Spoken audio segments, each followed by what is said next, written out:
네, 여러분 안녕하십니까? 싸대기 시작하겠습니다. 네, 오늘도 김태형 선생님과 함께합니다. 선생님 안녕하십니까? 안녕하십니까? 예, 선생님 국방세 곧 네. 네, 약간 군대 예, 선생님 뉴스가 네.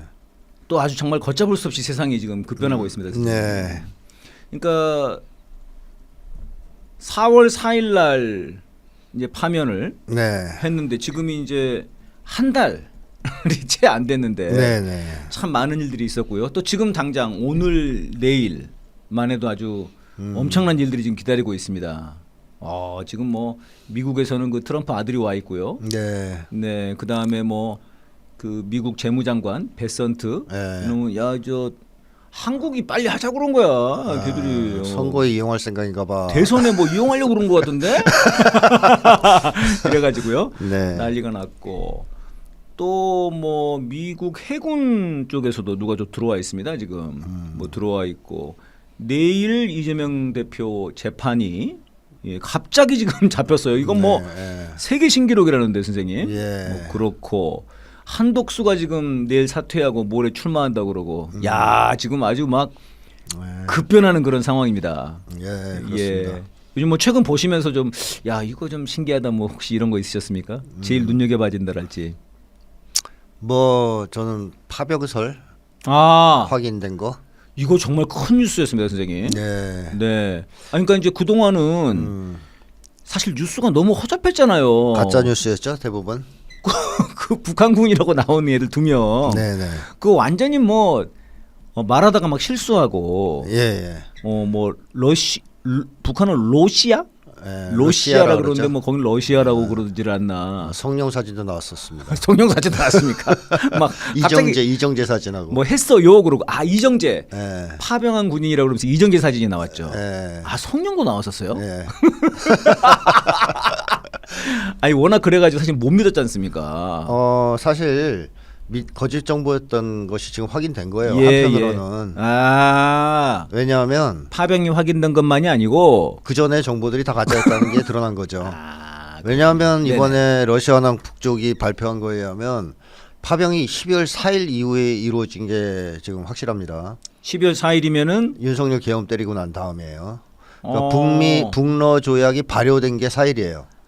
서로 이제 그 협정은 6월달. 6월에 했지만 네, 발효. 이제 발효는 서로 뭐 그 조인을 해야 된다면서요. 그렇죠. 그거를. 그게 이제 비준해서. 12월이었다. 12월 4일. 그게 12월 4일이다. 정식 발효가. 계엄 다음 날이네요. 네. 그래서 12월 4일 이후에 그 조약에 근거해서 파병한 거예요. 따라서 12월 4일 이전에 파병 뉴스는 다 가짜인 거죠. 그때 뭐 10월 말 그때 뭐 난리 났지 않습니까? 그때? 사실 윤석열 계엄 때리기 전에 아주 네네. 난리가 났었잖아요. 그랬죠. 파병 뉴스 다 가짜라는 얘기입니다. 홍장원 그 국정원 차장이 예. 이 파병설의 가장 선봉이었는데요. 네, 그거 가짜라는 거죠. 어허. 12월 4일 이후에 보냈으니까. 그 전까지 난무했던 뭐 돈바스 지역 출현 네네. 다 가짜 뉴스라는 겁니다. 그러니까 북쪽이 파병을 한 것은 12월 4일 이후 북러 조약이 발효된 다음 네네. 쿠르스크가 또 침공당한 조건이었죠. 네네네. 그러니까 만약에 러시아가 특수 군사 작전만 하고 있었으면 파병을 안 했을 겁니다. 예. 근데 쿠르스크가 침공당했기 때문에 음흠. 북러 조약에 정확하게 해당이 돼요. 그렇죠. 침략을 당했으니까 침략을 지체 당했을 없이 때 도운다. 지체 없이 군사적 없이. 원조 및 모든 원조를 한다 이런 게 사조인가 있습니다. 사조죠 그게. 네, 그래서 거기에 정확하게 부합된다고 보고 북쪽에서 이제 내년 성명도 그렇죠. 그 조약에 정확하게 해당된다 이거는 네. 그런 판단에 기초해서 우리가 파병한 거다. 네. 러시아도 국제법적으로 완전 무결한 글쎄 그렇게 얘기를 하더라고요.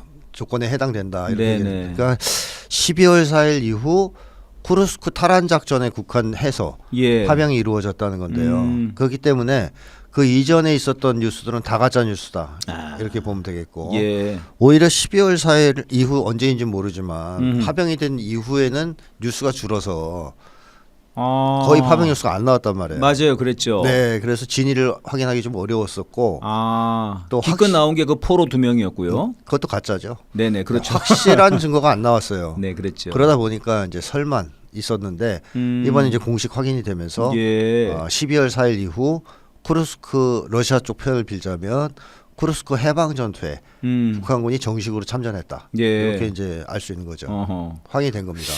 그러니까 지금 많은 분들이 이 궁금해하는 거는 이 왜 지금 밝혔을까 이거를 네. 이걸 지금 궁금해하거든요. 네. 근데 저는 이제 시점상으로 봤을 때는 그게 있었습니다. 그러니까 지난주인가 지지난주인가 러시아에서 이제 쿠르스크 다 해방했다고 거의 예. 예, 발표를 했어요. 해방했다고 마지막 마을을 이제 점령했다. 네. 그랬더니 우크라이나에서 아닌데 막 그렇게 우겼거든요. 네. 근데 이제 아무래도 그게 사실의 모양이고 네, 해방됐습니다. 러시아가 말하는 게 네. 그러니까는 이게 이제 러시아가 쿠르스크 해방에서 북한군이 역할을 했다. 네. 이렇게 하면서 발표를 한 것인지 네. 이 발표 시점에 대한 혹시 뭐 선생님 무슨 좀 생각이 있어요? 저도 뭐 그 설이 제일 유력하다고 아, 보는데요. 이제 해방했으니까. 작전 뭐 목표 파병 목표를 완수했지 않습니까? 아, 그러니까 러시아도 굉장히 중요한 어떤 전황에서의 네, 승리를 네. 달성한 것이고, 음, 그러니까 그 시점에서 먼저 발표한 것이라고 봐야 되겠고, 네. 그 이전에 그러면 굳이 발표를 안 했을까? 아하. 하면 그 명분을 줘가지고 또 파병하면 시끄러울 거 아니에요. 이래저래. 아, 그럼 이제 한국도 파병하려고 할 수도 있고. 그거는 힘들었겠죠. 왜냐하면 어허. 윤석열이 계엄으로 이제 날아갔으니까. 실패한 뒤라서 근데 이제 젤렌스키 입장에서는 다른 나라들 보고 유럽. 유럽. 야, 야, 들어와라. 북한도 들어갔는데 우리 들어왔으니까. 좀 들어와줘야지. 나 좀 도와줘. 그렇죠. 이렇게. 얘기할 수 있고 또 미국 입장에서도 트럼프 쪽에서 곤란할 수가 있죠. 북한군이 참여하고 있다라는 얘기가 전달되면 트럼프가 왜 곤란합니까? 북과 회담해야 되는데 트럼프가 북한이랑 그렇게 회담을 하고 싶습니까, 선생님? 회담하고 싶어합니다. 제가 볼 때는. 아, 이제 그러기 때문에 뭐 여러 가지를 고려했을 때 굳이 발표할 이유는 없다. 지금 이렇게 이제 생각을 해서 네네. 저 유보하고 있다가 해방 작전이 완료됐다고 판단되는 시점에서 공개를 한 거죠. 네. 자, 근데 여기서 이걸 공개했다는 의미는 상당히 중요하다고 봐야 되는데 예. 북러 조약이 그냥 종이장이 아니라 아하. 실질적으로 작동된다, 가동되고 있다는 것을 전 세계 앞에 이렇게 시위한 사건이라고 봐야 되거든요. 한마디로 러시아가 침공당했을 때 파병을 했잖아요, 북에. 예. 그럼 앞으로 나토가 만약에 네네. 젤렌스키를 지금 계속 전쟁하라고 부추기는 중인데 네. 나토가 젤렌스키를 도와서 참전한다. 어허. 그래서 러시아 본토를 공격한다 만약에. 그럼 북이 어떻게 하겠습니까? 바로 파병. 바로 파병하고 참전하겠죠. 네. 다시 말하면 제3차 세계대전으로 간다는 거예요. 남의 나라가 끼어들면 북러 조약 때문에. 네네. 그리고 또 역으로 아시아 쪽을 보면 미국이 만약에 북과 전쟁을 개시한다. 어허. 러시아 파병할까요, 안 할까요? 바로 하겠죠. 바로 참전하고 파병할 네. 겁니다. 그 러시아가 이번에 굉장히 고맙다. 네, 잘 싸운다. 네, 표현들이 그렇더라고요. 그랬죠. 네네. 사실 그래서 원래는 북한군 파병 이후에 나왔던 썰이 무인기만 보면 당황해서 도망간다라든가 인해 전술을 쓴다라든가 네. 계속 그런 보도가 엄청나게 많이 죽었죠. 그 발표에 의하면. 네, 다 죽었다. 다 죽었죠. 네, 이랬는데 언제부턴가 이상한 보도가 나온 적이 있습니다. 그게 네네. 바로 쿠르스크 전투가 벌어질 때부터인데 그러니까 파병 이후에 나온 네네. 보도라고 봐야 되겠죠. 네. 우크라이나군에서 그런 얘기를 하기 시작했죠. 북한군의 전투력이 굉장히 높다. 맞아요. 그래서 가끔 그런 게 기사가 나왔었어요. 네, 잘 싸운다고. 어떤 얘기까지 했냐면 와그너 그룹은 북한군에 비하면 어린아이 수준이다. 그래요. 그런 얘기까지 나왔었어요. 그러니까 와그너 그룹이 러시아 군대보다 강한 전투력을 가진 부대라고 그랬죠. 알려져 있었고, 네네. 뭐 바흐무트 해방 전투 같은 거를 거기가 성공했던 다 했다고 그랬죠. 와그너 그룹이 다 한 거 아니에요. 근데 와그너 그룹이 애들이라는 거예요. 북한군에 비하면. 그래서 북한군은 거의 자동 개인화기로 드론을 다 격추시킨다. 그 발표를 우크라이나 쪽에서 했다고요? 했죠. 우크라이나에서. 그러니까 지들이 싸워보니까 살벌하다 저것들. 뭐 그런 얘기가 나온 거예요. 네. 자, 아마 그때부터 진짜 본격적 파병이 시작된 거 아니냐. 북한군에 대한 평가가 180도로 바뀌었던 시점. 아하. 맨날 와서 죽고 도망가고 이게 아니라 그 기사가 12월 중순 이후쯤부터 맞습니다. 조금씩 간헐적으로 나왔었거든요. 그렇습니다. 그게 다 이유가 있구나. 그때 파병이 이제 된 실제로 거죠. 파병이 된 거는 그때인가 네, 보구나. 그리고 이제 그러면요. 붙어본 거죠. 네. 그러면서 우크라이나에서 야 이거 보통 아니다 쟤들 이렇게 된 거고 네네. 이번에 러시아 발표나 북쪽 발표를 봐도 중요한 어떤 작전에서의 그 쿠르스크 전투에서의 기여를 한 것 같아요. 예. 이제 그런 걸 보면 러시아에서 참전을 안 할 수가 없다는 얘기입니다. 만약에 북한을 미국이 침략을 한다면 그렇죠. 네. 그러면 또 세계대전입니다. 그러네요. 자, 요게 이제 뭘 의미하냐면 북한과 러시아를 건드릴 수 없게 됐다. 세계 대전으로 화할 것이기 때문에 그러니까 일방적으로 그 나라 하나를 포위해서 공격하는 것은 불가능하다. 예. 그러니까 나토가 러시아를 치면 북과 러시아도 나토도 전쟁이 시작되는 거고 미국이 북한을 공격하면 예. 러시아 미국 간의 전쟁이 시작되는 것이다. 그러면 이제 공격하기 매우 어려워졌죠. 네. 그래서 앞으로 그 미국이나 서방 세계가 이 패권을 위해서 무슨 전쟁을 벌일 경우 네네. 북한과 러시아가 공동 대응할 가능성이 매우 높아진 것입니다. 이런 이 사건은. 네. 그리고 또 하나는 북쪽이 맨날 전략 국가에 맞는 국제적 역할을 하겠다고 얘기했었어요. 예, 그게 몇 년 됐죠? 2017년. 네. 네, 그때 이제 그 핵무력 완성하면서부터 그렇죠. 이제 뭐 전략 국가 얘기를 이제 북한에서 그런 표현을 했죠. 네, 그런 지위에 맞는 아하. 역할을 하겠다는 했는데 지위에 맞는. 네, 그러니까 사실 세계 부대에서 북한이 이제 옛날에는 관여를 거의 안 하고 네네. 오히려 고립돼 있는 형국이었는데 네네. 전략 국가의 위상에 맞는 역할을 좀 하겠다.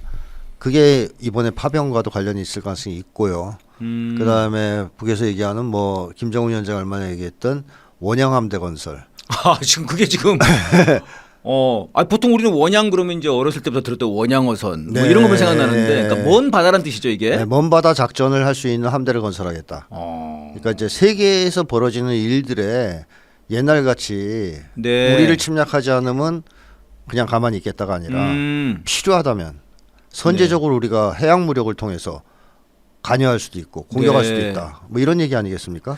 그러니까 이게 이제 방금 말씀하신 거는 이제 얼마 전에 북한에서 5,000톤급 구축함 네. 이걸 최연호라고 이름을 지었더라고요. 네. 근데 그거를 이제 그 진수하면서 북한에서 이제 한 그 발표 중에 저도 인상 깊었던 것 중에 하나는 침략을 당하는 것, 그러니까 침략을 하는 것과 침략을 막아내는 것, 이 두 가지는 정비례한다. 그렇게 얘기를 했더라고요. 그러니까 이제 원양이라는 게 실제로 우리가 침략을 막아내려면 네. 우리도 그 미국 가서 먼바다 가가지고 침략할 수 있는 능력이 있어야 된다. 이런 표현인 것 같더라고요. 그렇습니다. 아주 단순하게 얘기하면 네네. 여태까지는 근해 들어오면 막아내기만 했지만 네네네. 이제 그렇게까지 기다리지 않고 아하. 니네가 만약에 침략할 가능성이 보인다, 징후가 네네. 보인다면 원양함대를 보내서 쑥대밭을 만들겠다. 쉽게 얘기하면 너희를 뭐 이런 식으로 지금 얘기한 거예요. 그걸 위해서 원양함대 건설하겠다 네. 얘기한 겁니다. 그래서 그 첫 탄이 5,000톤급 구축함. 구축함이고. 이거 두 번째가 이제 핵잠수함이라고 얘기했죠. 예예. 네, 이걸 통해서 원양함대를 건설해서 그러니까 러시아나 중국이나 미국처럼 세계 곳곳을 다니면서 아니 그러니까 지금 그런 거지 않습니까? 그 이스라엘 전쟁을 지원하려고 미국이 네. 그 저 뭐 루즈벨트며 뭐며 해가지고 계속 그 지금 예멘 앞바다에 네. 그 후티 반군이 다 그냥 막아버리니까 네. 거기 계속 때리고 있지 않습니까? 거기 네네. 가가지고 그 향후에는 만약에 러시아가 이렇게 뭐 공격을 받아 그러면 북한배가 가가지고 아 그렇죠. 그 얘기입니다. 그 함대가 가서 공격할 수도 있다는 것이죠. 또는 네. 뭐 쿠바하고도 군사 조약이 있어요. 북이 그렇습니까? 쿠바가 침략당하면 원양함대가 가서 도와줄 수도 있다. 물론 대륙간 탄도미사일이니 뭐니 이런 것도 있지만 네네네. 그 이상으로 직접 해양 무력을 통해서 네. 응징할 수 있고 선제 공격할 수 있는 능력을 확보하겠다는 선이죠.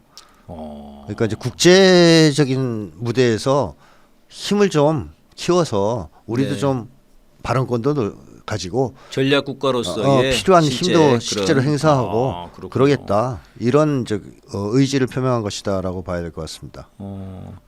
이게 이제 이번에 발표한 것 중에 좀 인상 깊었던 것 중에 하나가 이 러시아가 요청해서 보낸 게 아니고 네. 김정은 국무위원장이 결심해 가지고 보냈다. 그거를 오히려 러시아에서 승인을 했다. 약간 이렇게 되어 있는 것 같더라고요. 그러니까 뭐 러시아가 막 보내달라고 간청한 건 아닌데 네네. 조약상 그러니까요. 보내야 되는 거죠. 아하. 그러니까 바로 이제 맞다고 생각하니까 보냈다 이런 얘기고요. 예. 그러니까 러시아도 뭐 당연히 싫다를 이유가 없습니다. 네. 좋아하겠죠. 네. 그러면 다음에도 뭐 북쪽의 요청 없이도 또 러시아도 보낼 수 요청이 있다는 얘기가 없어도 그런 얘기도 되죠. 뭐 이제 조약상으로 봤을 때도 그렇고 이번에 또 갔으니까 의리상으로 봐도 예, 그렇고. 그렇습니다. 예, 그렇군요. 이게 이제 보통 큰 나라 전쟁에 그러니까 우리가 봤을 때 말입니다. 네. 보통 사람들은 이제 미국이랑 우리 관계, 뭐 우리 이제 늘 미국한테 좀 우리는 굽신거리고 사니까요. 네. 큰 나라 전쟁에 우리가 들어가가지고 용병으로 가서 그냥 그 뭐라 그럽니까 이제 총알바지하는 베트남 네. 전쟁 같은 건 있었지만 미국 본토가 공격받아가지고 그거를 뭐 지원하려고 하는 이런 건 이제 없었으니까. 없었죠. 그러니까 이제 러시아 이런 관계 이런 거는 사실 좀 낯선단 말입니다. 관계 네. 자체가. 세계사적으로도 사실 뭐 네. 전례가 별로 없는 사건이죠. 세계사적으로도. 네. 그러니까 우리 뭐 그냥 지금 남북한의 이 역사만이 아니라 전체 역사로 봐도 좀 드물죠. 예, 이런 독특한 사건은. 예. 상황인 것 같습니다. 그러니까 러시아가 그만큼 북쪽을 중요한 국가로 예, 인정하고 예. 있다. 그러니까 네. 식량 전략 국가 대우를 해주는 거예요. 네. 그렇게 인정하고 있다라고 어. 봐야 되겠죠. 그래서 지금 나오는 얘기가 전승절 러시아 5월 네. 9일인가요 이게? 네, 맞습니다. 네, 다음 주 금요일인데 이때 지금 김정은 국무위원장이 갈 수가 있다. 라는 이런 보도. 기사가 나와요. 네네. 근데 또 오늘 아침에 뉴스 보니까 아니 가진 않고 저 최고인민위원회 네. 예? 위원장, 의장 그 아니, 최령의 조선인민군 총정치국 부국장인 박영일 단장을 하는 조선인민군 대표단 조선인민군 대표단이 간다. 간다는 건 오늘 조선중앙통신에서 발표했네요. 아 그래요. 네. 북한 발표였군요. 네. 오늘 그 저 우리 언론들 보니까 그 최령의 위원장인가 의장인가 내 직책은 모르겠습니다. 근데 거기에 간다. 그래서 국무위원장은 안 갈 수도 있다. 약간 이렇게 나오는데 또 뭐. 갈 수도 있다. 또 이렇게 나오고요. 5월 9일이면 좀 시간이 좀 촉박해서 예. 과연 갈까 싶은 생각은 들어요. 그러니까 단독 회담이면 모르겠는데 네. 전승절이- 그런 표현을 많이 하더라고요. 예. 단독 회담이면은 모르겠는데 이런 이제 언론에서 나오고 가게 되면 네네. 그냥 단독 방문으로 푸틴하고 정상회담하러 갈 수는 있는데 다자회담이잖아요. 예, 예. 이 전승절 참가는 이제 그런 자리에는 잘 안 가는 것이 북쪽의 관례이기 때문에 예, 아마 직접 가긴 좀 않을 것 같다. 직접 가지는 않을 것 같다. 만약에 간다면 대형 사건이라고 봐야 됩니다. 네. 거기에 왜냐하면 중국도 갈 가능성이 있기 때문에 그러니까요. 시진핑도 갈 네. 가능성이 있어요. 그러면 시진핑, 푸틴, 김정은 위원장의 엄청나네. 3자 회담이 벌어질 수 있거든요. 예. 그러면 새 핵 강국의 회담입니다. 그러니까 미국과 맞서고 있는 네. 3대 핵 강국이 모여서 회담하는 거예요. 그럼 여기에 누가 제일 끼고 싶어 할까요? 트럼프요. 트럼프. 여기 트럼프 안 끼면 안 되죠. 안 트럼프 되죠. 파란 양복 입고 가야죠 또. 트럼프가 그런 레벨의 모임에 나는 왜 빠져? 날 껴줘야지. 제일 가고 싶을 것 같은데 트럼프. 지금 들리는 얘기로는 트럼프가 네. 엄청 가고 싶어 한답니다. 전승절에. 근데 주변에서 만류하고 있다 그래요. 근데 만약에 김정은 위원장이 간다면 트럼프도 간다고 봐야 돼요. 난리 나겠네요. 4자 회담 할 수도 있고요. 양자, 4자, 3자 다 할 수도 있죠. 그러면 그거는 대형 사건인 건데 그렇죠. 그 정도까지의 논의가 무르익지 못한다면 네. 그건 사실 내부적으로 뭔가 조율하고 가야 되는 거 아니에요? 그렇죠. 거기서 그래야겠죠. 트럼프하고 김정은 위원장이 갑자기. 만났다 그러면 어. 악수만 하게 해줄 수는 없잖아요. 네. 그러니까 그게 조율이 됐을 때 갈 수 있어요. 아. 그래서 만약에 5월 9일 그래서 날 오히려 아닐 수 있다. 아닐 선생님 수 있다는 말씀은. 거고 간다면은 그 정도의 내부 대형 사건이다. 조율이 이미 된 거다. 진행됐다 이렇게 봐야 된다는 거죠. 그러니까 지금 그 저 미국에 있는 유엔 대표부 뭐 거기에 이제 부대표인가? 근데 거기도 원래 이제 미국 담당인데 지금 본국으로 돌아간 다음에 안 온다는 겁니다. 그래서 지금 미국과의 대화 채널이 다 지금 끊겨 있다 이런 얘기가 있고 또 뭐 이제 어떻게든 물밑 접촉들은 한다 이런 얘기들이 있기는 한데 물밑 접촉은 할 겁니다. 물밑 접촉은 할 네, 거다. 당연히, 예. 네. 그러니까 지금 만약에 5월 9일 날 진짜 그렇게 김정은 국무위원장이 가고 네. 트럼프까지 갑자기 야 비행기 빨리 악수만이라도 좋아. 나는 갈 테니까. 끊어. 그래서 간다. 그럼 정말 이거는 뭐 빅뉴스가 되겠네요. 빅뉴스죠. 네. 어마어마한 빅뉴스죠. 그래서 그렇게까지 진행될지 아니면 네. 그냥 이 대표도만 보낼지는 예. 아직 확언할 수는 없다. 근데 현 시점에서는 안 가는 쪽이 더 유세합니다. 흐름으로 봤을 때. 흐름으로 봤을 때는. 예, 근데 이제 뭐 또 이제 급변하는 전국에서는 또 어떻게 될지 모르니까요. 네. 그거 좀 지켜봐야 되겠군요. 그러니까 아까 말씀하신 만약에 북중러가 회담을 그렇게 한다 그러면 이게 이제 3대 핵 강국들이 회담을 하는 거고 그렇죠. 이게 이제 미국이 봤을 때는 사실 좀 굉장히 곤혹스러운 그렇지 않아도 지금 경제 전쟁 하고 있는데 잘 안 되는데 지금 그렇죠. 쟤네들이 다 뭉친다고? 네. 이런 건데 아무튼 이번에 이제 그 북한군의 러시아 파병 관련해 가지고 나오는 게 이제 그런 얘기들을 많이 하더라고요. 이게 북러가 둘 다 핵강국이기 때문에 네. 이게 이제 핵국가들의 동맹이라 네. 이게 국제사회에서 미치는 힘이 적지 않겠다는 이런 이제 그렇죠. 분석들이 있더라고요. 맞습니다. 네. 이 정도의 동맹이 형성되면 미국으로서는 대단히 곤혹스러워지죠. 지금 사실 러시아도 중국도 이런 관계들은 없었지 않나요? 그렇죠. 중국은 그렇게까지 도와주지 않았습니다. 중국과 북한은 뭐 한국 전쟁 때는 그런 관계이긴 했던 거 아닙니까? 그렇습니다. 그 정도 말고는 네, 중국은 그 뒤로는 사실 북과 사이가 별로 안 좋았죠. 안 좋았죠. 계속 안 좋았습니다. 네. 90년대는 더 안 좋았고요. 뭐 2000년대도 뭐 2000년대도 안 좋았어요. 아주 안 좋았죠. 2017년까지 계속 안 좋았어요. 그러니까요. 북한이 핵을 가지니까 좀 달라졌죠. 네, 러시아하고도 사실 2017년 전까지 사이가 안 좋았죠. 별로. 그러니까 선생님, 그 전 세계 정치 국제 관계에서 핵이라는 게 결국은 그런 힘을 갖고 있는 겁니까 결국? 아니 그럼 핵무장을 왜 하려고 그럽니까? 핵무장해서 별거 없으면 왜 하려고 그러겠어요? 네. 별게 있으니까 하려고 그러죠. 예. 그러니까 엄청난 출혈을 감수하고라도 핵무장을 하려고 하는 거죠.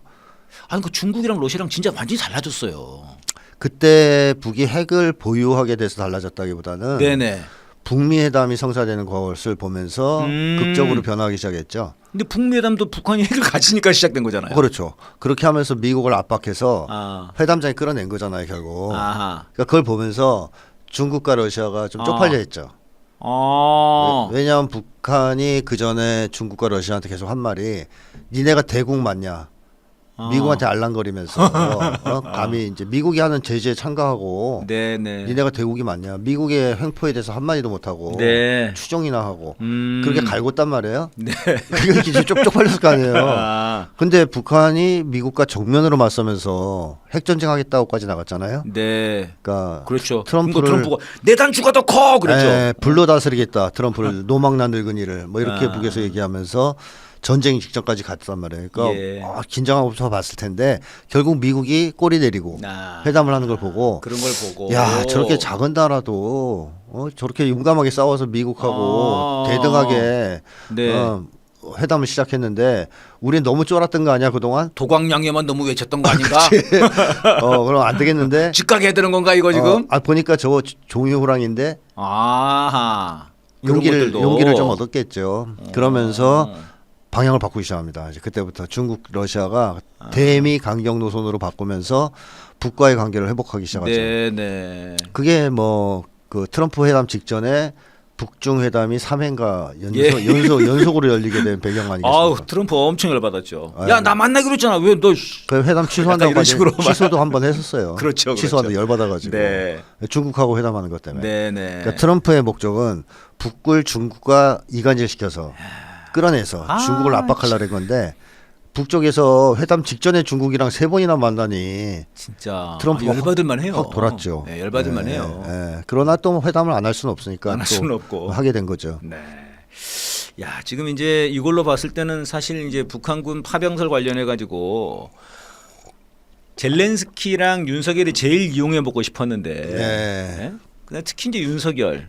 그 사실 이것도 앞에서 이제 제일 이걸 했던 게 홍장원 국정원 차장인데, 네, 근데 이걸로 이제 재미를 못 봤어요 결국은. 네, 못 봤죠. 네, 재미를 못 보다 보니까는 윤석열이 야이씨 이거 재미 못 볼 바에는 그냥 계엄이라도 해야겠다니까 이제 홍장원은 아무리 그래도 계엄은 아니지.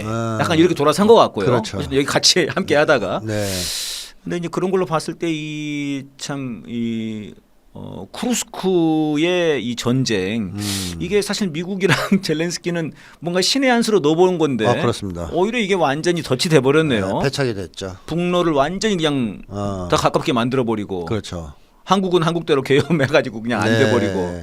그 바이든 행정부 때 일이라고 봐야 되겠고요. 네네. 그 쿠르스크를 이용해서 예. 한반도 긴장 구조, 계엄, 네네. 파병. 거기 가려고 했던 건데. 네, 그건 이제 바이든 행정부의 계획이었고 트럼프는 어쨌든 우크라이나전을 끝내고 싶었는데 네. 지금 못 끝내고 근데. 못 끝내는 상황이지만 비판이 많습니다 지금. 쿠르스크가 완전히 해방됐기 때문에 이제 좀 어려워요 젤렌스키가. 거기서 지금 나오는 얘기가 한 7만 6천 정도가 죽었다랍니다. 우크라이나 군대가. 또 게다가 그게 정예라면서요. 정예병. 우크라이나의 정예병들이 가장 있었다고. 우수한 정예병 그리고 가장 우수한 무장 장비를 가지고 있는 서방 네네. 그 군대고 사실 나토 군대도 많이 들어가 있다 그래요. 용병 형태로 용병으로. 그 나토 국가들 거기야말로 조약이 없이 가 있는 거 아닙니까? 그건 이제 용병의 형태니까 네, 돈 주고. 이제 그런 형식을 취한 거죠. 네, 용병이라는 네, 네. 형식을. 아, 형식을. 그래서 뭐 법에는 안 걸리게. 자, 그런데 다 전멸했어요. 네네. 그 주력 부대가. 그래서 지금 전반적으로 우크라이나는 막판에 몰려 있는 상황이다. 네. 이렇게 이제 봐야 되는 것이고. 그러게요. 그래서 뭐 트럼프는 야 빨리 그냥 젤렌스키 너 땅 포기하고 땅 다 포기하고 돈바스 다 포기해. 휴전해라. 휴전해라 그렇게 얘기를 하고 이렇게 있더라고요. 얘기하고 있는 거죠. 근데 아직 끝나지는 않고 있어요. 네. 끝나려면 뭐 시간이 좀 더 걸릴 것 같긴 하지만 네. 이 전황이 너무 안 좋아요. 아하. 만약에 더 끌다가는 트럼프가 그런 비유를 했죠. 너 끌다가는 3년 전에 다 뺏겨 임마 땅. 젤렌스키한테. 그런 얘기를 했습니까? 네, 트럼프가. 근데 이게 3년이 제가 볼 땐 3년이 안 걸려요. 지금같이 버티면 금방. 1년 안에 1년도 아. 안 돼서 우크라이나 전역을 러시아에게 뺏길 위험도 있어요. 네. 그러니까 지금 사실 크루스크라고 하는 하나의 우리는 뭐 생판 들어보지도 못했던 지역이지만 네. 그 지역을 침략해 들어간 것이 지금 어쨌든 이런 네. 완전 뜻밖의 결과들이 이 펼쳐지고 사실 이런 게 다 참 국제 정치라는 게 연결이 다 되는 것 같습니다. 그렇죠. 네. 예, 이제 우리 그 국내 정치인데요. 이건 뭐 이게 어제 뉴스인지 지난달 뉴스인지 헷갈릴 정도로 네, 너무 지나가 버립니다. 이재명 대표가 이제 후보죠. 네. 네, 완전히 이 민주당의 대선 후보로 됐는데 득표율이 엄청나요, 선생님. 90%에 육박합니다. 9대 명이란 말이 나옵니다. 9대 명. 네. 권성동은 이거 공산당 선거 아니냐. 네. 네, 그렇게까지 말을 하더라고요. 네, 뭐 그것들은 투표율만 높으면 그런 얘기를 해요. 아, 투표율 높으면. 네, 90%까지 어떻게 나올 수 있냐. 예. 근데 이런 거로 생각하시면 돼요. 그 일본 식민지 시절에 네. 김구 선생하고 이완용이 나와서 투표하면 김구 선생 몇 퍼센트 나왔을까요? 99%예요. 90% 이상 나올 겁니다. 그때도 친일파들이 있으니까 10% 정도는 이완용이 먹을 수도 있어요. 네. 그래도 압도적인 다수는 김구 선생한테 투표하겠죠. 그렇죠. 그러니까 투표율이 높은 건 문제가 되는 게 아니다라는 겁니다. 음. 얼마나 그 후보가 그 시대의 요구를 대변하고 네네. 민심을 대변하느냐가 중요한 거죠. 독립이라는 민심을 대변하는 후보에게 압도적 지지가 가는 건 당연한 거 아니에요? 예. 전 100% 나와도 상관없다고 봐요. 예. 좋다고 생각합니다. 110%도. 넌 이제 그건 부정선거죠. 네, 부정선거예요. 그러니까 지금 이재명 후보에게 거의 90% 가까운 지지가 쏠리고 있다는 것은 네. 그만큼 국민들이 네네. 내란 종식, 네. 사회 대개혁에 대한 열망이 높다는 거죠. 뜨겁다. 뜨겁다. 그야말로 뭐 지금 절박하다 국민들로서는. 그리고 그거를 해낼 수 있는 적임자가 아하. 이재명이다라고 네. 판단하고 있다는 얘기죠. 예. 그래서 압도적으로 지원을 해주는 겁니다. 힘을 실어주는 거예요. 그러니까 투표율도 높아요. 네네. 뭐 어차피 어대명이면 네. 투표 안 해도 되잖아요. 아하. 그렇지 않아요. 가서 해요. 악착같이 악착같이 해서 이재명한테 1%라도 올려주겠다. 왜? 힘 실어주자. 그 열망이 굉장히 높은 거군요. 그러니까. 그렇습니다. 대단히 뜨거운 거죠. 그 이낙연 친구도 막 이제 이재명 찍는 거예요. 내가 비록 이낙연하고 친하지만 네네. 내란 종식을 해야 돼 지금은. 네. 이재명이야. 이런 투표 결과가 나온 거 아니겠어요? 예. 예, 그게 이제 그러니까 이재명 대표도 이제 후보라고 해야 되겠네요. 이재명 예. 후보도 이제 그런 얘기를 하더만요. 저를 도구로 써달라. 그렇죠. 네.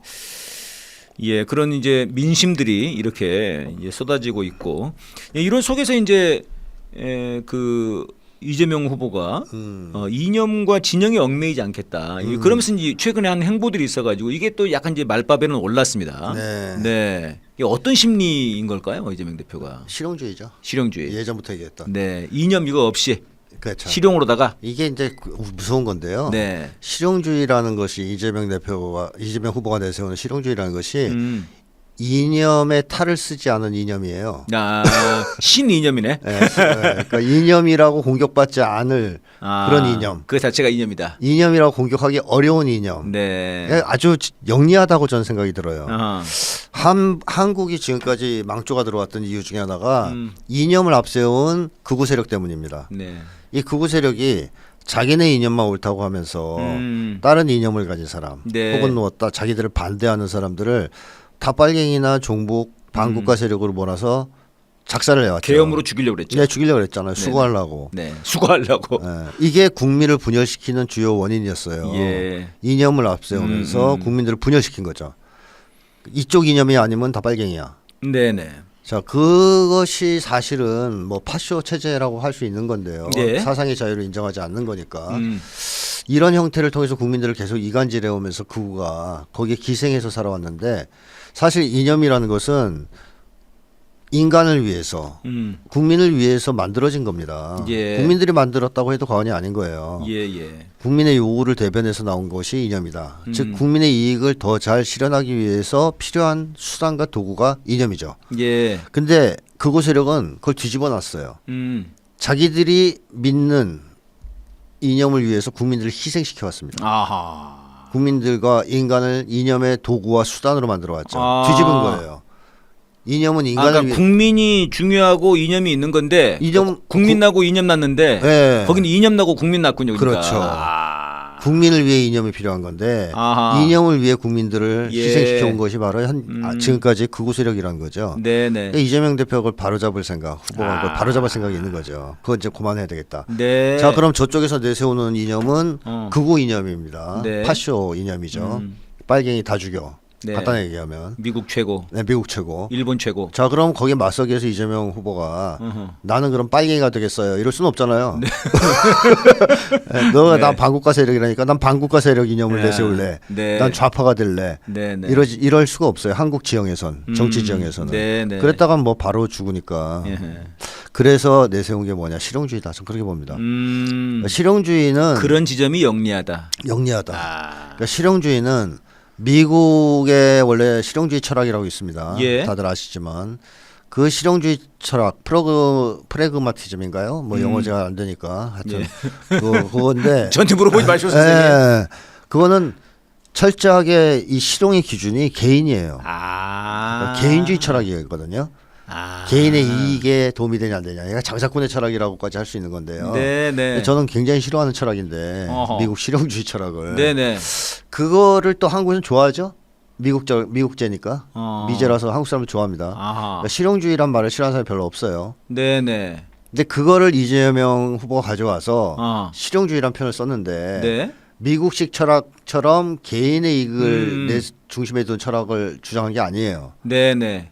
이재명 후보가 얘기하는 실용주의는 국민의 이익입니다. 아. 국민의 이익. 국익이다. 국익. 공익이고. 네, 공익, 국익, 그러니까 저도 국민의 뭐 이익. 보통 지금 나오는 실용주의라고 그러면은 약간 국익 공익 이렇게 생각했는데 원래 철학의 근본 뿌리는 개인주의예요. 네, 미국의 실용주의 철학은. 아, 그래요. 원래는. 네. 그러니까 한국식 실용주의일 수 있고 이재명식 실용주의일 수 있죠. 그러니까 저희들도 보통 이제 외교를 예. 제발 좀 한미동맹이라고 무조건 따라가지 말고 실용 외교를 해라. 그렇죠. 이렇게 얘기를 보통 얘기를 했으니까요. 그럼 그게- 이제 실용 외교라는 게 국익 외교니까. 그렇죠. 아, 그러니까 그렇게 생각했는데. 국익, 공익, 국민의 이익을 네네. 앞세우는 거. 네. 자, 그러면 국민에게 도움이 되면 좌쪽이냐 우쪽이냐 상관 안 하겠다 이거예요. 예. 좌쪽 이념도 좋으면 쓰겠고 어허. 우쪽 이념도 좀 쓰겠다. 네. 국민이 최우선이다. 네. 민본주의죠 일종의. 어허. 그러니까 조선 후기의 실학사상하고도 통하는 게 있어요. 야, 이 선생님 이게 오늘 굉장한 수업이 되는 거네요.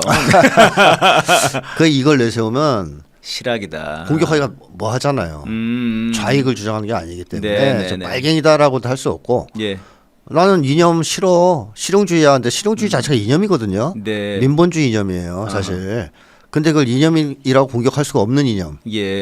그래서 신의 한 수일 수도 있다. 아, 이런 그런 게. 거군요. 그리고 실용주의를 내세워서 국익을 앞세우고 공익을 앞세우면 어떤 결과가 나오겠습니까? 국민 통합이 됩니다. 예. 극우 세력은 지금까지 이념을 앞세워서 국민을 분열시켜 왔잖아요. 예. 또는 뭐 남녀를 분열시키고. 어허. 근데 실용을 앞세웠다. 지역을 분열시키고. 네, 지역을 분열시키고. 그렇겠죠. 근데 실용을 앞세운다는 얘기는 국민 전체의 이익을 앞세운다는 거예요. 아. 그러면 국민들이 그거에 입각해서 계속 생각하다 보면 예. 아, 이 좌우가 중요한 게 아니네.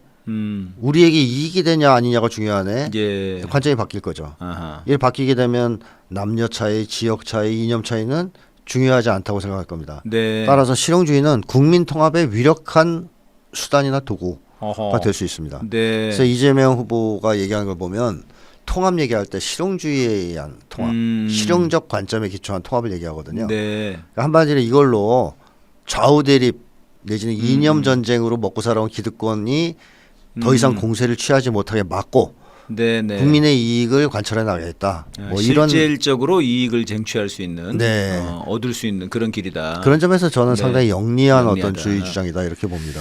예. 근데 이제 일각에선 그런 게 있는 거거든요. 이제 전에 그 선생님 말씀하셨는데 이게 이제 이재명 주변에 수박을 확 다 붙여놓고 네, 껍딱지랑. 껍딱지를 다 붙여놓고 그 다음에 이제 뭐 또 이제 미국의 이익을 관찰할 수 있는 네. 그런 애들 다 그냥 갖다 붙여놔가지고 예. 꼼짝 못하게. 네네. 너 대통령 되더라도 말이야. 너 꼼짝 못해. 무조건 우리말 따라야 돼. 이런 식으로 하고 있는 것 아니냐. 이제 약간 그런 데에 조금 포위되고 있는 건 아닌지. 네. 약간 이제 이런 우려들은 있는 거거든요. 네.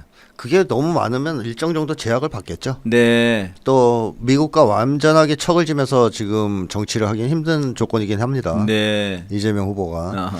하지만 이재명 후보의 스타일은 껌딱지에 이렇게 아하. 끌려가는 네. 수박들한테 이렇게 농락당하는 네. 그런 쪽의 리더십은 아닙니다. 지금까지의 리더십을 보면 끌고 가는 쪽이에요. 끌고 간다. 안 된다 싶으면 막 치기도 하고 좀 이러면서 네네. 좀 밀고 나가고 끌고 나가는 스타일이기 때문에 어느 정도는 제약을 받겠지만 저는 과거의 어떤 정치인들처럼 지도자들처럼 예예. 그 주변에 있는 사람들한테 포획당해서 아무것도 못하지는 않을 것이다. 네. 이재명의 스타일을 봤을 때는 주변을 장악하는 스타일이다. 네. 이렇게 봐야 됩니다. 네네. 그런 점에서는 트럼프랑 좀 유사한 데가 있어요. 왜냐하면 트럼프도 주변 사람들한테 끌려가는 쪽이 전혀 아니거든요. 이 네오콘들을 등용했지만 네. 다 마가로 만들어냈거든요. 지금. 트럼프 사람으로 그렇게 해서 그 사람들을 쓰지. 음. 그래서 처음에 트럼프 쪽에 네오콘들이 많이 들어와서 주변 사람들이 야 네오콘 하나도 안 쓴다 그러더니 많이 쓰네. 너도 네오콘한테 끌려다니겠네 이렇게 네네. 얘기한 사람도 있었어요. 이번에 2기 때. 이번에 2기 때. 때.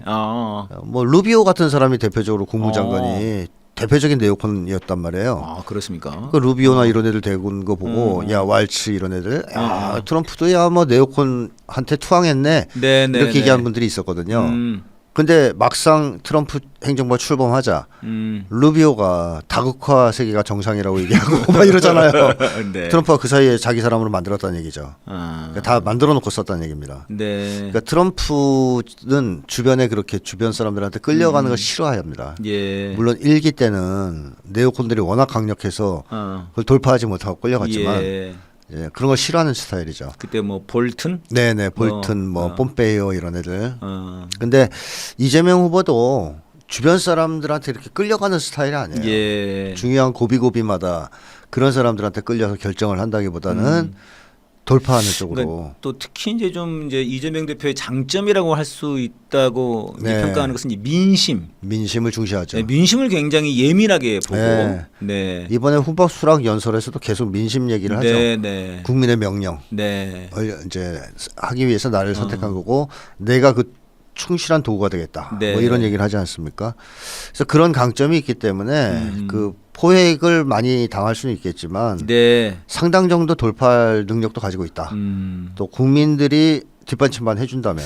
그러니까 이제 그 말씀이 중요한 것 같아요. 네. 그러니까 사실상 이제 민심을 예민하게 본다는 거는 실제로 민심의 표출이 잘 되는 게 또 중요한 부분인 것 같아요. 그렇죠. 그러니까 이제 그게 이제 사실은 이제 그 많은 국민분들의 그런 촛불과 이런 힘들이 결국은 이제 이재명 대표의 그런 실용 이런 거 만나야 네. 실제로 국익으로 갈 수 있는. 그렇죠. 그렇지만 완전히 포위돼 가지고. 네네. 그러니까 지금 사실 이제 우려는 많거든요. 지금 당장 이제 그동안 뭐 정의와 민주화는 아무 상관없던 사법부가 갑자기 뭐 재판을 이렇게 막 속도전으로 네. 벌려나가고 네. 그 진짜 뭐 파기 재판 해보려고 하는 거 아니냐 아니면 파기 완성하려고 하는 거 아니냐. 근데 뭐 대체로는 이제 무죄를 때릴 것 같다는 이런 이제 가능성은 높게 평가를 합니다만 그 이런 문제랄지 갑자기 이제 트럼프 아들이 들어오는 거랄지 네. 그다음에 협상을 지금 경제 협상을 뭐 엄청나게 빨리 진행하는데 좀 이 최상목이나 한독수는 밝히지를 않는단 말이에요. 네. 이 과정에서 뭔가 이재명 대표에게 네. 뭐 각서를 요구하고 있는 건 아닌지 이런 이제 불안감들이 있는 거죠. 뭐 그런 거는 충분히 있을 수 그러니까요. 있죠. 근데 저는 다만 한 가지만 좀 조언을 하자면 그 주변에서 그런 것들 굉장히 네네. 많이 제안할 가능성이 있거든요. 이승만 묘소에 참배하라든가 네네. 뭐 극우 쪽에 이렇게 네. 좀 쉽게 하면 아부할 수 있는 네, 그쪽 표도 가져와야 되지 않냐 말과 이러면서. 행동을 조언하면서 네네. 그쪽도 통합해서 가져와야 되지 않냐 표를. 근데 한국의 보수가 제가 계속 강조했지만 공포형 보수예요. 그런 행동은 극우의 표를 오히려 잃게 만듭니다. 네. 그러니까 강단지게 내란 세력을 척결하는 모습을 보일 때 네. 극우 세력이 이탈해요. 요거는 제가 볼 때 주변의 조언을 듣지 않는 게 좋아요. 선거공학적으로 예. 이승만한테 참배하면 이승만 지지 세력이 투표한다? 한국 보수는 그런 유형이 아니라는 거예요. 공포기 때문에. 네, 공포형 보수이기 네네. 때문에. 합리적이라면 모를까. 예, 맞습니다. 그건 굉장히 일리가 있어 보입니다. 그래서 저는 그런 건 좀 조언을 거부할 필요가 있다. 그러니까 저쪽에 아부하고 뭐 이렇게 네네. 잘 보이려고 하는 듯한 모습 보이면 예. 얕보고 네네. 오히려 결집하고 보수가 어허. 강하게 내란 세력을 척결하면서 쳐나가면 좋네요. 흔들려요. 오히려. 네, 그래서 내란 종식의 깃발을 내리지 말고 네네. 강하게 치켜들고 쳐나가는 게 필요하다. 아. 그럴 때 압승할 수 있다. 또 실질적으로 보수를 와해시켜서 국민 통합도 이룰 수 있다. 예. 라는 거죠. 그러니까 지금도 보면은 그러니까 윤석열 때도 탄핵이냐 아니냐 이게 보면은 이제 탄핵해야 된다 아닌다 뭐 이런 게 이제 7대 3이란 말입니다. 근데 이제 보면은 전에 그 2018년에 남북 정상회담 지지 이거는 8대 2였지 않습니까? 네, 그러니까 거의 사실상 이 지금 윤석열 이 전국에서도 지지하는 3보다도 더 떨어진다는 거 아니에요? 그렇습니다. 이게 사실은 깨지는 거죠. 깨지는 거죠 보수층이. 이게 네. 점점 깨지는 거죠. 그러니까 말씀하시는 것처럼 이게 이제 공포들이 사라지면은 네. 오히려 합리성을 깰 수 있는. 그렇죠. 네. 그래서 얄짤없이 싸워야 된다. 얄짤없이. 네, 내란 세력과는. 네. 또 국민분들이 원하시는 게 또 네, 그거죠. 지금은요. 내란을 진압을 해야 되니까요. 예, 지금 한덕수가 반드시 출마를 할 모양입니다, 선생님. 네. 야, 이거 얼마나 미국한테 퍼졌길래. 근데 문제는 그렇다고 해서 미국이 꼭 한덕수를 밀어주냐 예. 보장이 없다는 거죠. 미국은 또 안 그렇잖아요. 그럼요. 그러니까 제가 보기엔 지금 분위기는 그런 것 같아요. 너 출마할 거야? 트럼프가 물어봤지 않습니까? 네, 뭐 저 좀 어떻게 좀 해주세요. 저 미국 국회에서 연설 좀 한번 해보고 싶어요. 그럼 뭘 가져와야지. 뭐 줄 건데? 뭐 줄 건데? 이거 다 가져가세요. 그러니까 두 사람이 뭐 어떤 통화를 했는지 우리가 알게 뭐예요? 그렇죠, 그렇죠. 트럼프가 이렇게 얘기했을 수 있어요. 네네. 너 같은 놈이 출마한다고? 그럼 또 한덕수가 형님 그러지 네. 마시고 뭘 네. 드릴까요? 뭐 네. 어떻게 통화할지도 알게 뭡니까? 네. 근데 어쨌든 대선 출마 얘기를 꺼낸 건 사실인 것 같단 말이에요. 예, 예. 그럼 이제 한덕수가 분위기 고조됐을 수 있죠. 이 친미 사대주의자. 네. 미국에서 밀가루만 줘도 침 질질 흘리는 흥분하는. 네, 흥분하는 네. 이 사대주의자가 거기서 미국 복을 맞은 거 아니에요. 네네. 막 이제 뇌 이상이 생겼겠죠. 그 호르몬 과다분비로. 네, 네. 그래가지고 막 흥분해서 트럼프 형이 나를 찍었어 밀어주신대. 내가 조공만 잘 받치면 나는 무조건 조공, 대통령이야. 그러니까요. 조공. 네, 그래서 아마 이 조공을 싸들고 그 최상무기를 보냈겠죠. 네. 미국에다가. 이게 미국에서는 그런 걸 잘 받아 먹고 다 받아 먹었겠죠. 한덕수는 몰라라 할 가능성이 높아요. 나 몰라라. 다 받았으니까. 네. 아니, 사실 뭐 그럴 수 있을 것 같아요. 미국 입장에서야. 왜 밀어줘요 한덕수를? 받기만 하면 끝나는 건데. 그쵸. 그러니까 이게 공개하는 건가 베센트가? 저는 그런 의도가 있다고 봐요. 갑자기 어제 오늘 베센트가 그 대선에 이용해 먹으려고 그러는데. 그러지 마. 아이 그래가지고 야. 최상목이 오늘 좀 전에 얘기를 했더라고요. 네. 아이 그건 뭐 미국 국내용. 미국 국내용이고요. 상목이 참 안타까워요. 진짜 이 최상목 진짜 그러니까 지금 그거죠. 목을 이미 다 받았든가. 네, 다 준 것 같아요, 선생님. 그죠. 이미 다 받아서 덕수 이제 필요 없든가. 그런 것 같아요, 지금. 두 번째는 마음에 들게 안 줬든가. 네. 근데 뭐 다 줬을 가능성이 높죠. 그렇죠. 그러니까 이제 다 받았으니까. 맞서지 말라고 그랬는데, 선생님. 다 받았으니까 이제 뭐 우리는 덕수 진짜. 너 좋을 일 시킬 건 없어. 선거 이용하지 마라. 네. 이렇게 얘기를 한 거죠. 아니 그러니까 지금 이제 캐나다에서 그 선거를 했지 않습니까? 네. 근데 결국은 그러니까 지금 집권당이었죠. 그러니까 트리더가 네. 지가 이제 미국이랑 협상하다가 약간 쫄았잖아요, 트리더가. 그렇죠. 네. 트리더가 이제 막 빌빌거리니까는 나 그만둘게요. 근데 선거라니까 선거하면서 야 맞서 싸워야지. 야 우리가 무슨 51번째 주냐. 그 사람이 됐더라고요 보니까. 네, 됐습니다. 거기 됐지. 그다음에 멕시코인가요? 거기 무슨 바움인데 네. 거기 여자도 네. 굉장히 강하게 얘기하고 85% 정도 지지가 오, 나오고. 85%면 진짜.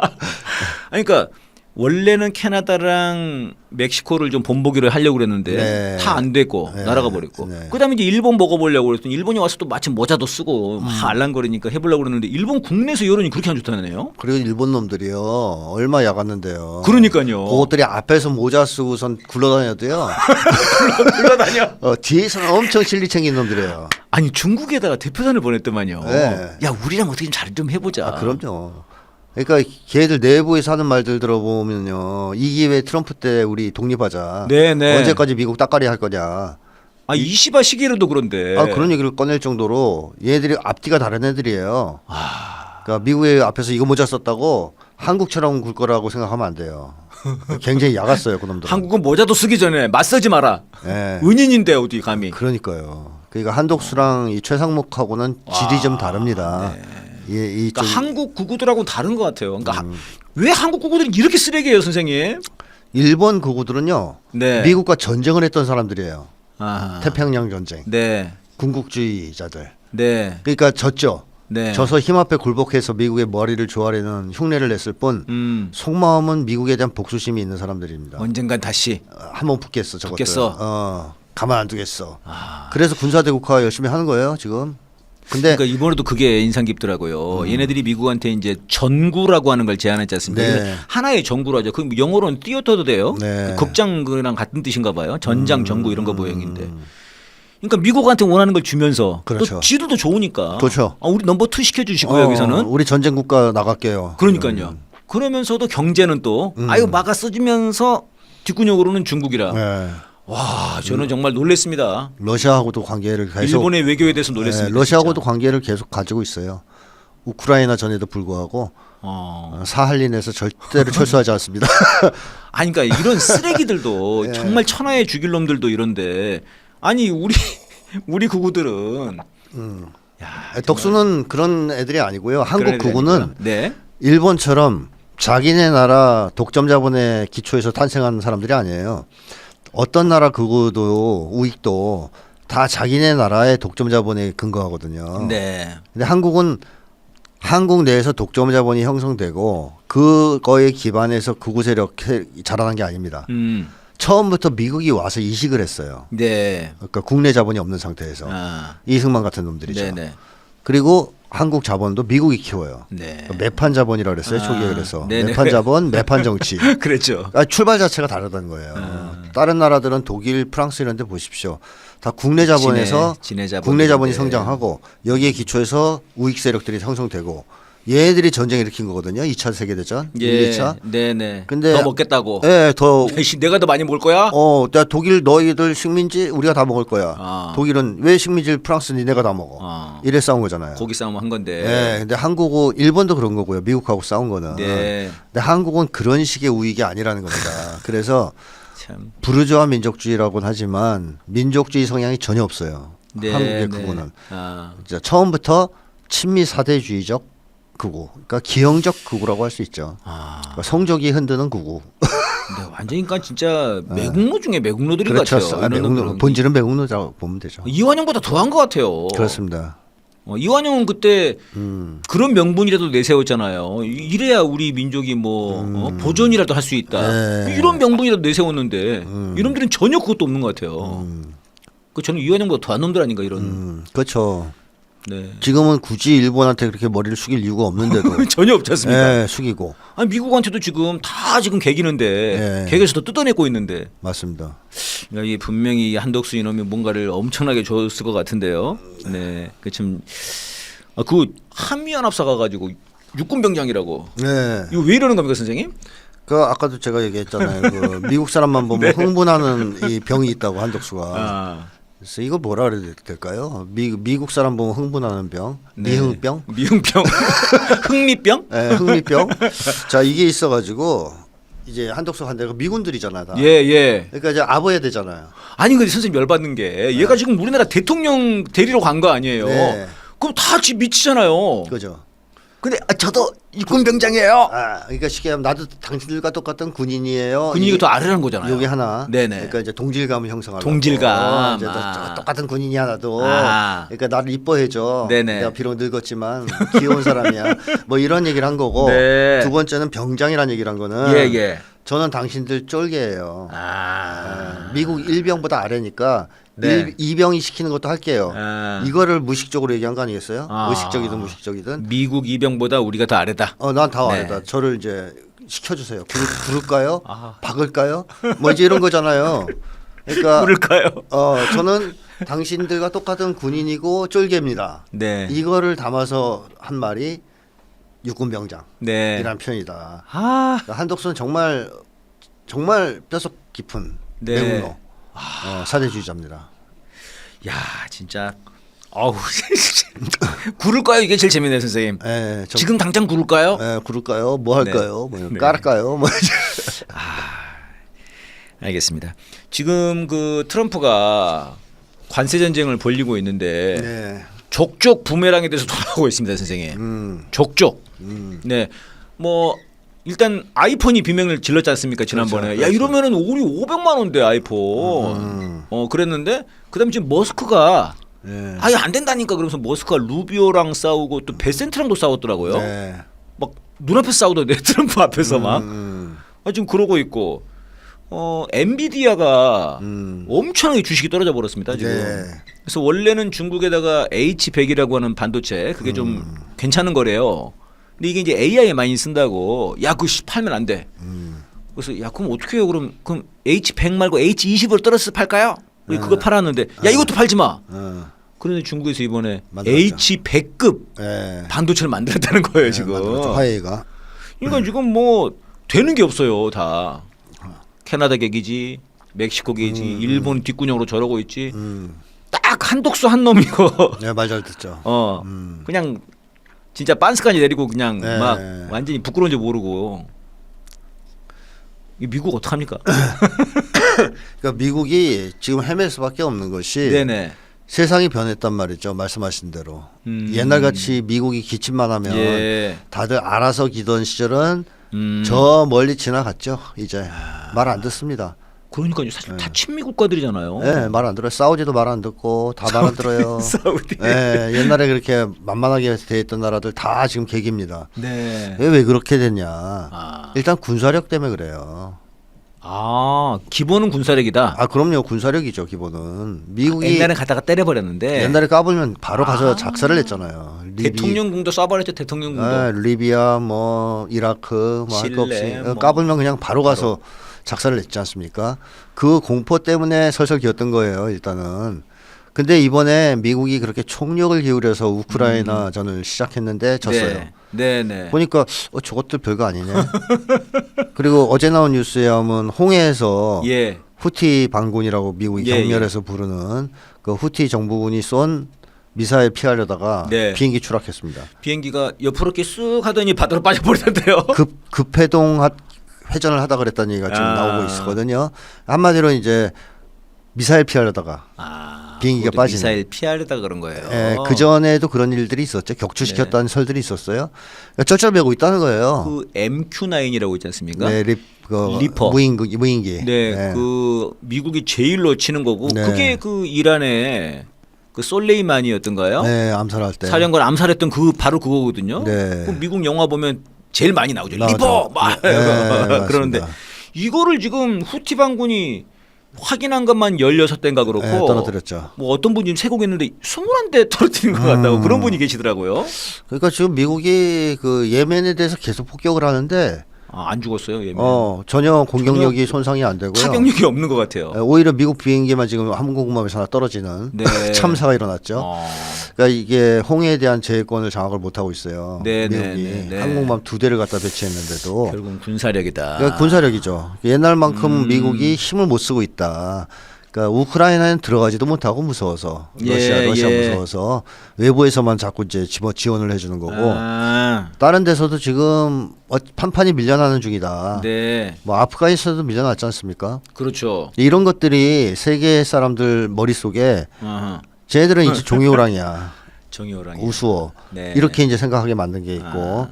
자 군사 패권이 추락하면서 달러 패권도 동시에 추락합니다. 네네. 미국의 경제는 계속 쇠퇴몰락하고 중국을 비롯한 다른 지역 경제는 상승 발전하는 추세. 그러니까 중국이 말씀하신 대로 그 인공지능도 네네. 만들어내고요. 뭐 딥시크인가 그것도 예, 만들어냈잖아요. 딥시크도 있고. 아니 선생님 보니까 핸드폰도 네. 중국 요즘 핸드폰들이 보니까 이 핸드폰 뒤에 이만큼 동그란 걸로 해가지고 그 어디 뭐 유럽 쪽에 무슨 유명한 그 렌즈 그 저 카메라 회사랑 연동을 했대요. 이제 핸드폰이 안 싸요. 막 190만 원이래요. 그래도 화질이 엄청 좋아가지고 많이 산대요. 요즘에는 뭐 중국이 저가품으로만 승부하는 건 아니에요. 끝났어. 네, 많이 좋아졌습니다. 이제 그런 식으로 옛날 같으면 미국이나 서구에 전적으로 의존해야 되는 상황이었단 말이에요. 다른 나라들이 경제 성장을 위해서라도. 근데 이제는 대안이 있어요. 군사적으로도 무섭고 경제적으로도 보면은 이제 그렇죠. 의존을 했어야 됐는데 네네네. 이제는 그럴 필요가 없다 이거죠. 뭐 그래서 중국도 있고 브릭스도 있고. 브릭스도 있고. 네, 그러다 보니까 이번에 어떤 현상이 벌어졌느냐면 트럼프가 관세를 연락에 때리고 막 이러면 네네. 최소한 미국 달러 가치는 올라갈 거라고 기대했을지 모릅니다. 트럼프가 그러면서. 네. 근데 미국 달러를 막 파는 예. 달러 가치가 하락하고 국제 가격이 하락하는 그러니까 국채가 제일 걱정이었던 모양이에요. 제일 큰 우환거리죠. 예. 그게 이제 이자가 1조가 넘어요. 엄청나가지고. 네. 그러니까 지금 이제 뭐 트리플 약세라고 그러더라고요. 그러니까 네. 국채 안 되지, 달러 안 되지, 또 뭐가 하나 주가? 있었는데. 주가, 주식 안 되지. 네. 이래가지고 이게 트리플 약세여가지고 선생님 저희 90년대 초반에 저 이제 어렸을 때 학생 운동할 때 보면은 무역 적자랑 재정 적자 이게 뭐 쌍둥이 적자다 이랬지 않습니까? 네. 쌍둥이가 아니라 이제 트리플 약세여가지고 네. 지금 야 이러면 미국이 감당이 안 되죠. 감당이 안 될 것 같은데 선생님. 국채 이자가 뛰어버리기 때문에 네네. 미국이 갚아야 될 이자 비용이 어마어마해집니다. 예. 지금 36조인가 그렇잖아요. 미국 국가 부채가. 네. 근데 어쨌든 미국의 트럼프가 팡 때려서 막 한번 해봤는데 그러니까 해봤는데 문제는 그거야. 옛날 같지 않은 거야 미국이. 팡 자기 얼굴 때렸어. 그러니까 지금. 막 달러 가치가 막 하락하고 국채 가격이 하락하고 엄청나게 이상한 일이 벌어진 거예요. 옛날과 달리. 커피 팡 터진 거죠. 옛날엔 지금. 그러진 않았다는. 옛날엔 안 얘기죠. 그랬는데 그러니까. 그게 이제 달러로 패권 유지할 수 있었는데 예. 이게 흔들려 버리는 거죠. 트럼프가 상당히 곤욕스러운 상태에 처한 겁니다. 이거 만만치 않네. 중국은 또 막 강하게 갑자기 갔어요. 막 강하고 실제로 막 그런 기술이 있고. 예. 붙어. 누가 이기나 해보자. 맞아. 그런 분위기지, 이런 지금. 이렇게 나온단 말이에요 지금. 140% 이상 올릴 것도 없어. 이제 그냥 그대로 둬 그냥. 사실 중국이 140% 올렸으면 미국산 하나도 안 사겠다는 얘기입니다. 그런 것도만요. 그게 이거 끝난 거예요. 의미가 없다면서요. 네, 더 올려봤자. 올리는 게. 그러니까 이제 다 할 만큼 했고 미국산 완전 차단. 서로 한번 해보자 누가 이기나. 그러니까 미국에서는 지금 뭐 키치타올이 36배가 올랐다나. 그래요. 중국이 안 들어오니까. 그렇죠. 생필품 60%가 중국 거래는데. 네. 그러니까 타격은 누가 받냐 한번 해보자. 이게 미국 국민들이 지금 힘들 것 같아요. 그렇습니다. 그래서 지금 시위를 할 만해. 네, 전국에서 반대 시위도 일어나고 네. 또 네오콘도 작심하고 이제 트럼프 공격하기 시작했고 트럼프 입장에서는 우크라이나전도 큰 소리 빵빵 쳤는데 안 끝나지. 젤렌스키 해서 계기죠. 맞아요. 뭐 이러면서 지금 어려워요 상황이. 어렵죠. 이럴 때 트럼프에게 절실하게 필요한 게 뭐냐? 가시적 성과. 네. 가시적 성과. 가시 성과. 가시적 성과가 확실하게 나올 수 있는 두구두구두구 지역이 어디냐? 두구두구. 네. 한반도입니다. 아하. 자, 남쪽의 경우에는 털어먹기, 덕수 털기, 남쪽은 덕수털기. 네, 덕털. 덕털. 이 덕수가 있어요. 흥미에 이어서. 네, 덕털이를 하면 되고. 흥미 덕털. 그 다음에 또 더 결정적인 건 뭐냐? 네. 북미 대화입니다. 아. 북미 관계 정상화. 북미 관계 정상화를 하면 트럼프가 엄청난 이익을 볼 수 있어요. 예. 지금 시점에서. 음. 그러니까 네오콘 세력을 결정적으로 약화시킬 수 있고. 아하. 네오콘이 지금 남아 있는 마지막 거점이 동아시아라 그러지 않습니까? 네네네. 그러니까 네오콘 세력을 아작을 내면서 자기에 대한 공격을 꺾을 수 있고. 예. 그다음에 북미 대화를 해서 돌파구를 열어나갈 수가 있겠죠. 예. 자기 어려움을. 네. 내가 이 정도의 성과를 냈어. 이제 앞으로는 잘 될 거야. 네네. 뭐 희망을 줄 수 있다는 거죠. 그리고 실질적인 경제적 이익도 무시할 수 없죠. 네. 북미 관계를 정상화했을 때. 경제적 이익도 있습니까 미국한테? 북미 관계 정상화, 러시아 관계 정상화. 다 경제적 이익이 있어요. 러시아가 그러네요. 그런 유인을 던지잖아요. 만약에 우리랑 협의하면 아, 그랬죠. 그 돈바스 지역. 네, 거기에 있는 히토리 그거 다 니들 줄게. 다 준다고는 안 했고 그건 아니었어요? 공동 개발. 공동 개발. 그러니까 너희들 들어와서 돈 좀 벌 수 있게 해주겠다. 네. 그리고 뭐 우리 가스 같은 것도 너희 통해서 수출할 수도 있다는 둥 미끼를 던진단 말이에요. 네. 트럼프가 볼 때 짭짤할 것 같단 말이에요. 어. 자, 그렇고 이제 북쪽하고도 관계 정상화하면 미국 자본 들어갈 거 아니에요. 예. 시장이 새로 열리는 거 아닙니까? 마침내 트럼프 타워를 지을 수도 있어요. 원산에 지을 원산에 수 못 있는 지어요. 겁니까? 원산에 못 지어요. 원산은 북이 다 지었어 벌써. 다 지었어. 그래서 이제 트럼프가 다른 해변 찾고 있습니다. 다른 해변. 네, 어디라도 짓겠죠. 뭐 등등등 경제적으로 손해 볼 게 없어요. 그러니까요. 국방비는 낮출 수 있고 군대에 들어간 돈은 뺄 수 있고. 예. 그다음에 북과 경제 협력하고 뭐 이 동북아 경제권 형성되면 여기 예, 참여할 예. 수도 있고. 예. 여러모로 좋죠.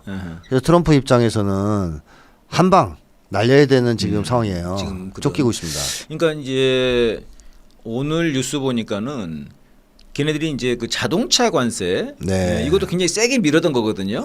자동차 뭐 철강 뭐 알루미늄 이런 거 많이 밀었던 건데 오늘 뭐 자동차 관세도 물러섰습니다. 거의. 네.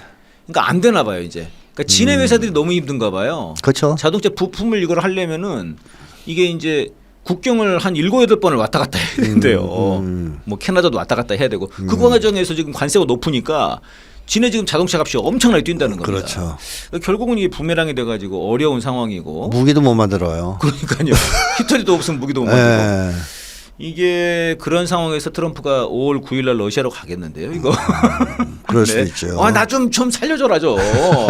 네. 이럴 수 있겠네요. 예, 이제 시간이 다 됐는데요. 국힘당 경선 뭐 어떻게 보셨는지 그 얘기만 좀 하고 마무리하시죠. 뭐 사실 네. 국힘당이 조금이라도 정신을 차렸다면 네. 홍준표하고 한동훈을 올렸어야 된다고 좀 봐요. 그나마. 네. 근데 김문수를 올렸지 않습니까? 예. 국힘당은 이제 끝났다 저는 그런 생각이 듭니다. 그게 왜 그렇습니까? 아니 김문수 같은 사람을 네. 국힘당에서 민다는 것은 네네. 국힘당이 정강훈화 되었다는 것을 확실히 보여줄 거 아니에요. 이번에 내란 과정에서 국힘당이 그 정도로 극렬 정당화, 네네. 내란 정당화 되었다는 것은 증명되었는데 네네. 그걸 만회하려면 최소한 조금은 양식이 있는 사람을 좀 올려야 될 거 아니에요. 문수가 아니라. 네. 근데 김문수가 압도적으로 지지를 받았다는 얘기가 나오고 있는데 그 정도면은 지금 저쪽 지지자들은 국힘은 완전히 극렬 세력한테 먹혔다고 봐야 됩니다. 서부지법 난동불인 세력들이다 거의 지금. 그렇죠. 그 급으로 떨어진 거예요. 이 당이. 김문수가 나와서 설칠 네. 정도면. 그래서 만약에 앞으로 단일화해서 김문수가 뭐 최종 후보가 된다. 예. 그럼 뭐 이제 국민들이 보기에는 정광훈 당이랑 똑같은 거죠. 네. 그 정말 그러면은 경북의 자민련보다 더 못한 네, 상황으로 극렬한 광신도당이 되는 거고 몰락할 겁니다. 그래서 홍준표가 내 역할은 여기까지다 그랬잖아요. 예. 의미심장하죠 그 말이. 쉽게 하면 너희들은 지금 망했다 이거예요.